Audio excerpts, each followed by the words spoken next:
दोस्तों, आप सभी का स्वागत है मेरे यूट्यूब चैनल स्टडी मैजिक पर। दोस्तों, जैसा कि आप लोग नंबर सिस्टम देख रहे हैं, आज इसी के बारे में हम लोग पढ़ेंगे। ये मैथ के लिए बहुत इम्पोर्टेंट चैप्टर है। तो चलिए वीडियो को स्टार्ट करते हैं और नंबर सिस्टम के बारे में पढ़ते हैं। लेकिन नंबर सिस्टम के बारे में जानने से पहले सबसे पहले डिजिट देख लेते हैं। डिजिट क्या होता है?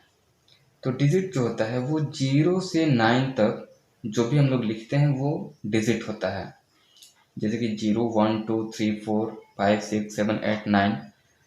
इसी से कोई भी नंबर हम बना सकते हैं। कोई भी नंबर, कोई भी संख्या जो है वो इसी डिजिट से बन सकता है।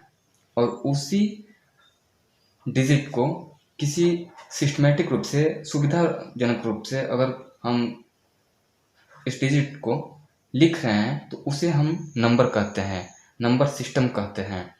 यानी कि किसी सिस्टम में अगर इसको लिखा जाए तो उस प्रक्रिया को हम लोग क्या बोलेंगे? Number system.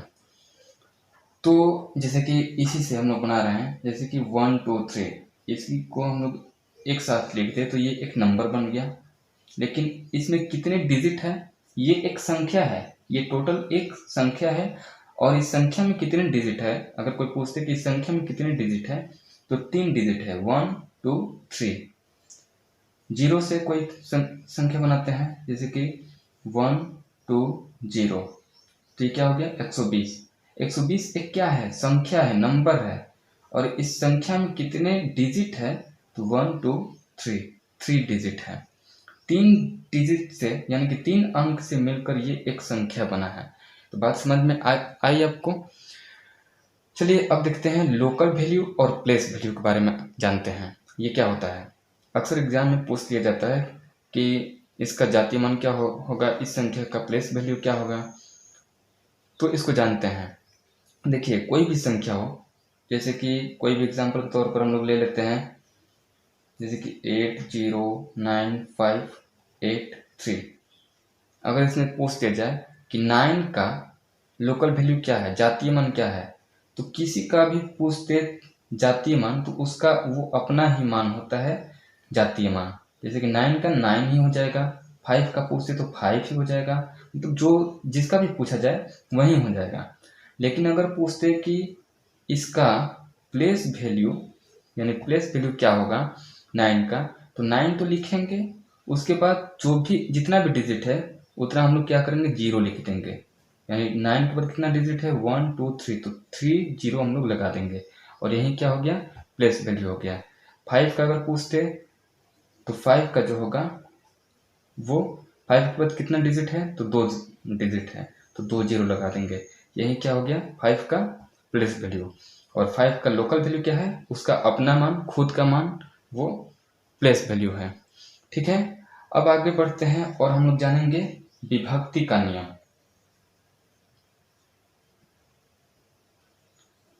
विभक्ति का नियम, इस नियम में हम लोग क्या जानने वाले हैं?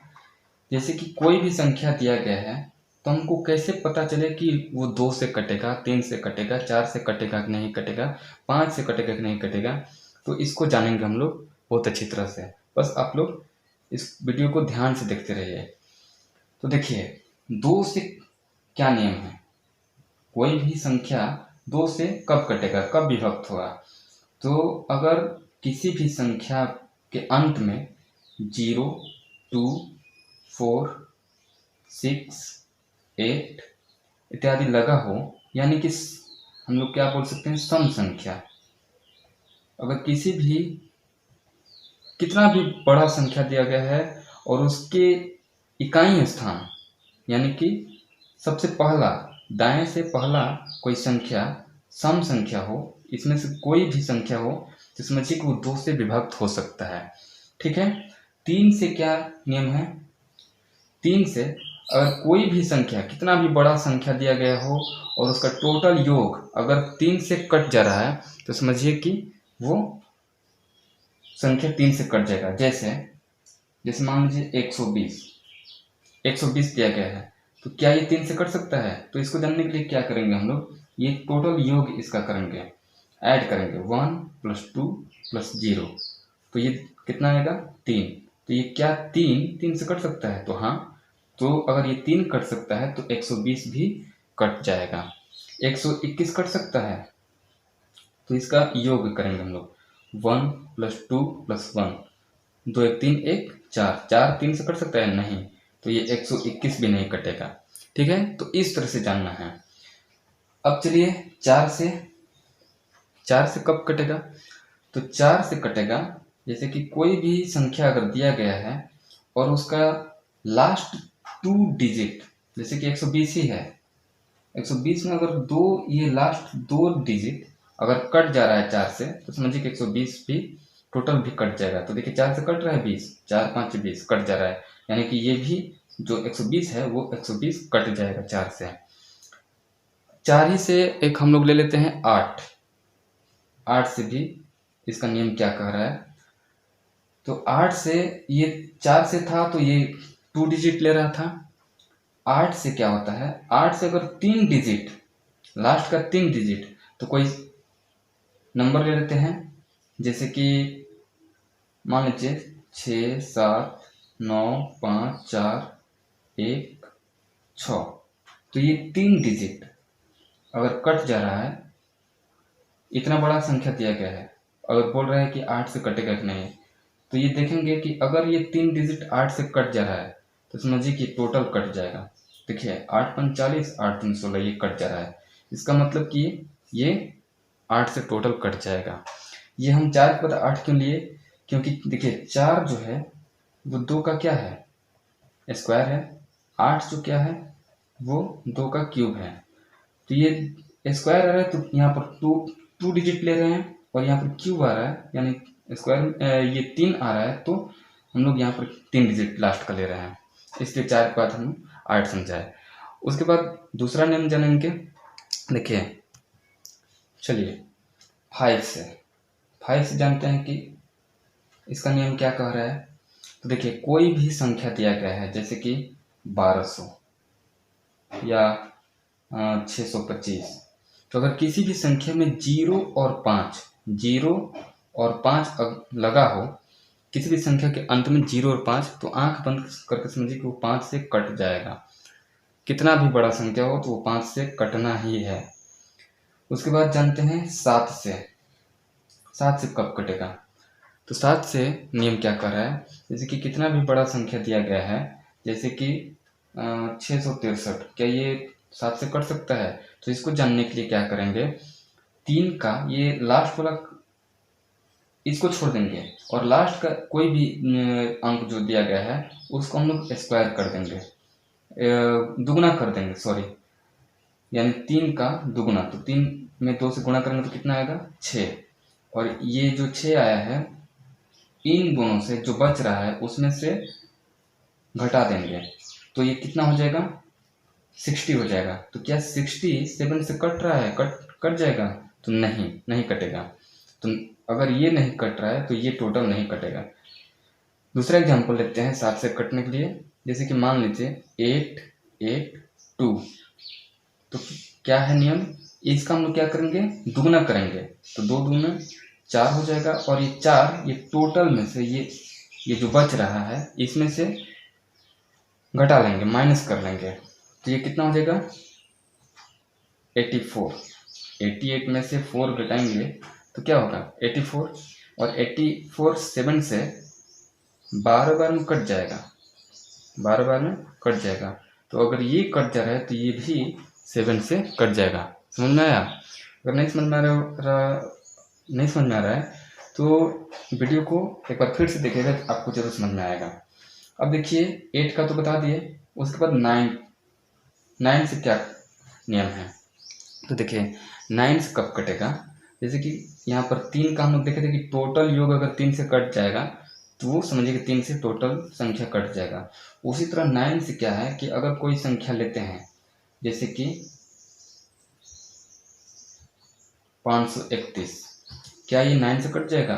तो इसको क्या करेंगे, टोटल योग अगर इसका 9 से कट जा रहा है तो समझिए कि ये भी कट जाएगा। तो 5 + 3 + 1, क्या ये कट जाएगा? तो 5 3 8 1 9, 9 से 9 कट जाएगा, यानी कि 531 भी कट जाएगा। ठीक है। अब देखिए 11 से क्या नियम कह रहा है, 11 का जानेंगे हम लोग। तो 11 से कब कटेगा, जैसे कि अगर कोई भी संख्या दिया गया है और एक संख्या ले लेते हैं, जैसे कि 1331 ही ले लेते हैं, तो एक एक को छोड़कर इकाई स्थान लेते हुए दहाई को छोड़ते हुए, देखिए इसको मान ले लिए 1, यहाँ पर 1 लिख दिए, फिर प्लस इसको छोड़ देंगे, फिर इसको लेंगे 3 हो गया। अब इसको छोड़ेंगे, अब इधर तो जगह नहीं है कोई, तो इसका योग और दहाई वाला का योग, जैसे कि 3 + 1, अगर दोनों का अंतर यानी 4 - 4, ठीक है, 0 आ गया। तो कितना भी बड़ा संख्या दिया गया है, अगर इकाई स्थान का योग दहाई स्थान का योग का अंतर, अगर दोनों का अंतर 0 आ जाए तो समझिए कि वो 11 से कट सकता है। जैसे एक और एग्जाम्पल के तौर पर यहाँ पर ले लेते हैं 11 से कटने के लिए। हम लोग जानते हैं कि 121 जो है वो 11 से कट जाता है, तो 121 को ही ले लेते हैं। तो देखिए इसको और इसको जोड़ेंगे तो कितना होगा, 1 1 2, 2 - 2, देखिए अंतर 0 आ गया।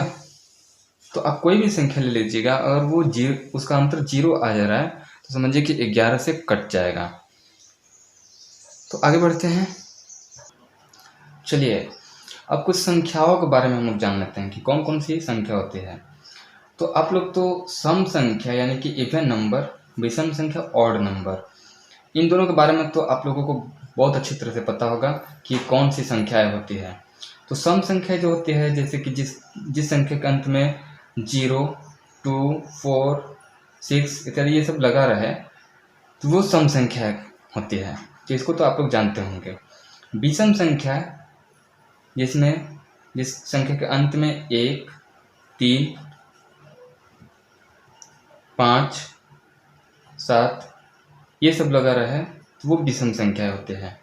लेकिन अगर मैं पूछूं सहअभाज्य संख्या क्या होती है और अभाज्य संख्या क्या होती है, यानी कि को प्राइम नंबर, प्राइम नंबर, ये दोनों क्या होती है, तो शायद आप लोगों को ना भी पता हो सकता है पता भी हो, लेकिन इसको जानना जरूरी है पहले। तब हम अगर बाद में क्वेश्चन बनाएंगे तब आप लोगों को समझने में आसानी रहेगा, इसलिए मैं सबसे पहले इसको बता दे रहा हूँ।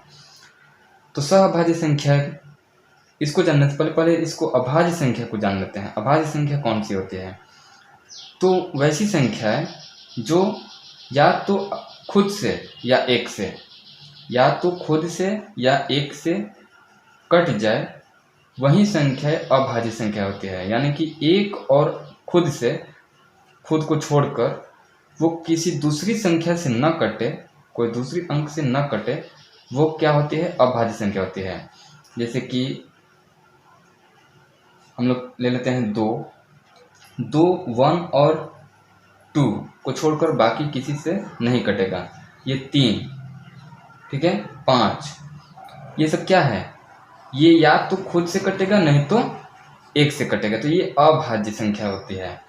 लेकिन सहअभाज्य संख्या क्या होती है, तो सहअभाज्य संख्या में कम से कम 2 संख्या रहती है, 2 संख्या, और उस दोनों संख्या का जो HCF है उसका हमेशा 1 होता है। अगर उसका HCF निकालेंगे तो वो HCF हमेशा 1 ही आएगा, तो वो संख्या सहअभाज्य संख्या होती है। यानी कि वैसी संख्या है जिस संख्याओं का HCF 1 होता है वो को प्राइम नंबर यानी कि सहअभाज्य संख्या कहलाती है। जैसे कि 2 3 3 5 6 7, इसका आप HCF निकालिएगा तो इसका हमेशा HCF जो है वो 1 ही आएगा। और एग्जाम में अक्सर पूछ लिया जाता है कि कोई भी 2 सहअभाज्य संख्या का HCF कितना होता है, तो याद रखिएगा दोस्तों, उसका HCF हमेशा 1 होता है, इसको याद रखिएगा। तो ये जो फैक्ट था वो हम बता दिए। अब आगे बढ़ते हैं कि इसमें किस तरह का क्वेश्चन पूछा जाता है और उसको कैसे सॉल्व किया जाता है, ठीक है। चलिए एक क्वेश्चन के तौर पर हम लोग ये ले लेते हैं। जैसे कि क्वेश्चन दिया गया है कि जांच करें कि 171 जो है वो एक अभाज्य संख्या है अथवा नहीं। ठीक है, तो देखिए दोस्तों, 171 जो है वो थोड़ा याद करिए, 19 से 9 बार में कट जाता है, यानी कि 19 जो होता है वो 171 होता है।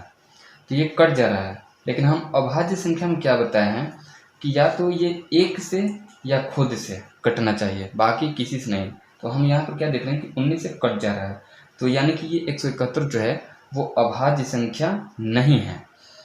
लेकिन अगर इसी जगह पर हम 171 की जगह पर 173 ले लें तो क्या ये अभाज्य संख्या है? तो इसको जानने के लिए हम लोग क्या करेंगे कि देखिए, कुछ ऐसा नंबर लेते हैं जिसका स्क्वायर जो है वो या तो इससे एक बड़ा हो या इसके बराबर हो। तो देखिए, हम लोग 13 लेते हैं, 13 का स्क्वायर करते हैं तो क्या होता है 169। तो देखिए ये इससे छोटा हो रहा है, हम क्या बोले कि इससे बड़ा होना चाहिए, तो ये छोटा हो रहा है, तो छोटा नहीं होना चाहिए, एक बड़ा होना चाहिए। तो 14 ले लेते हैं, 14 का क्या होता है 196। ठीक है, तो इसको जानने के लिए छोटा चीज लेते हैं 14।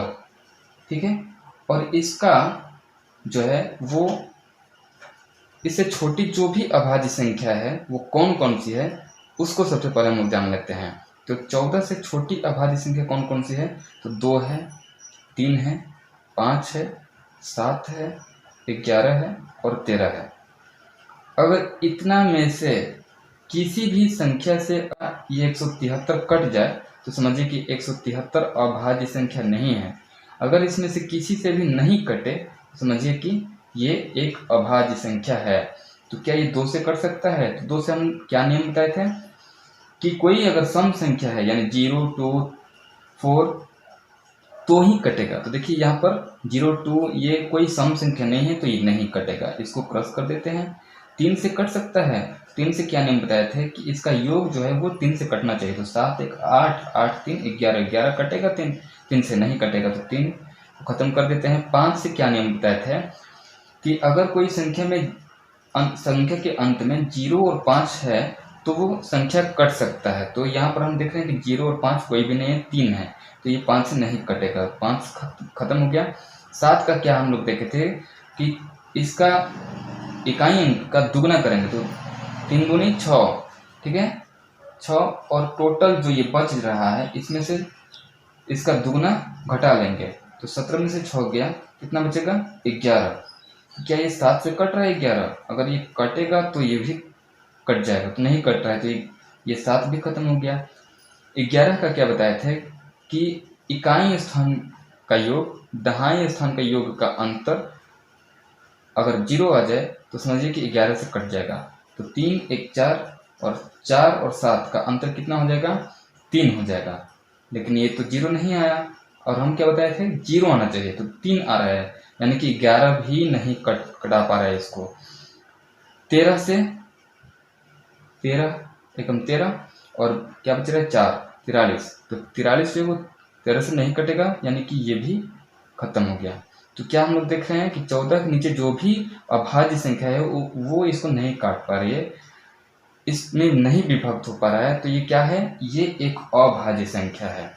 ठीक है दोस्तों, तो इस तरह से हम लोग इसको जानेंगे और जांच करते हैं। यानी कि छोटा हम लोग ऐसा लेंगे जिसका स्क्वायर इससे एक अंक बड़ा हो। जैसे कि 13 का हम लिए थे तो 169 आया था, ये छोटा हो गया तो 14 लिए, तो 13 से एक बड़ा है ना, तो वो एक बड़ा होना चाहिए, मतलब इससे बड़ा कुछ आना चाहिए। तो 14 से जो भी छोटी अभाज्य संख्या है उससे अगर वो कट जाए समझिए कि वो कट जाएगा। ठीक है, अब आगे दूसरा कुछ देखते हैं। चलिए आगे बढ़ते हैं। देखिए यहाँ पर भाग का नियम, अब हम लोग भाग का नियम पढ़ेंगे। इसमें हम लोग क्या पढ़ेंगे, देखिए भाग का नियम क्या कह रहा है, इसको जिससे हम लोग भाग देते हैं उस संख्या को हम लोग भाजक कहते हैं। अगर इंग्लिश में उसको देखा जाए तो उसको डिवाइजर बोलेंगे। ठीक है, और भाज्य जिसमें हम लोग भाग देते हैं, जिस संख्या में भाग देते हैं उसको डिविडेंड बोलते हैं। और भाग देने के बाद जितना जितना बार में वो कटता है उसको इधर हम लोग लिखते हैं, उसको भागफल बोलते हैं, यानी कि कोसेंट। ठीक है। और जो लास्ट में अगर कुछ बच जाता है तो उसको नीचे लिखते हैं, जिसको हम लोग बोलते हैं शेषफल, यानी कि जो शेष बच गया, कितना अब बच गया, अब इसमें भी डिवाइड होना चाहिए। ठीक है। तो उसको बोलते हैं इंग्लिश में रिमाइंडर। तो देखिए इसका नियम क्या होता है। इसका जो नियम होता है, यानी कि भाज्य, अगर क्वेश्चन में पूछ दिया जाए कि इसको ये दिया गया है, ये दिया गया है, ये दिया गया है, ये नहीं दिया गया है, या कोई एक चीज़ दिया गया है और बाकी सब दिया गया है, तो इसको कैसे हम लोग निकालेंगे। तो इसका जो नियम है वो बोल रहा है कि भाज्य बराबर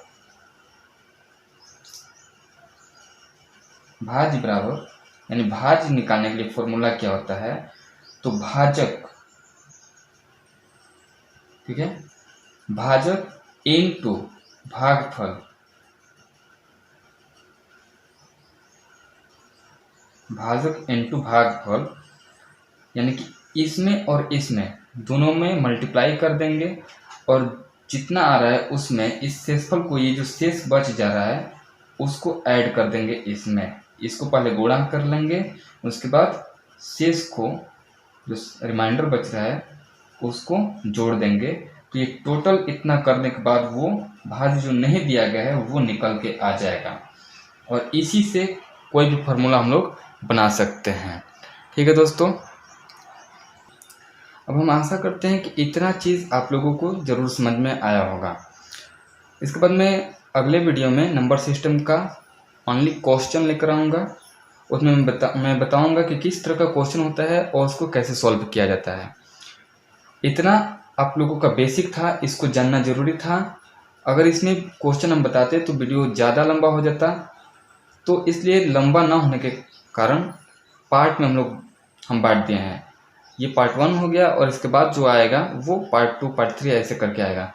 तो इसको पहले आप लोग देख लीजिए, उसके बाद अगला वीडियो ज़रूर देखिएगा। तो आई होप कि आप लोगों को समझ में आया इतना, और समझ में आया होगा तो इसको शेयर करिए, लाइक करिए, और जो भी कुछ दिक्कत है उसको कमेंट बॉक्स में कमेंट जरूर करिएगा दोस्तों। ठीक है दोस्तों।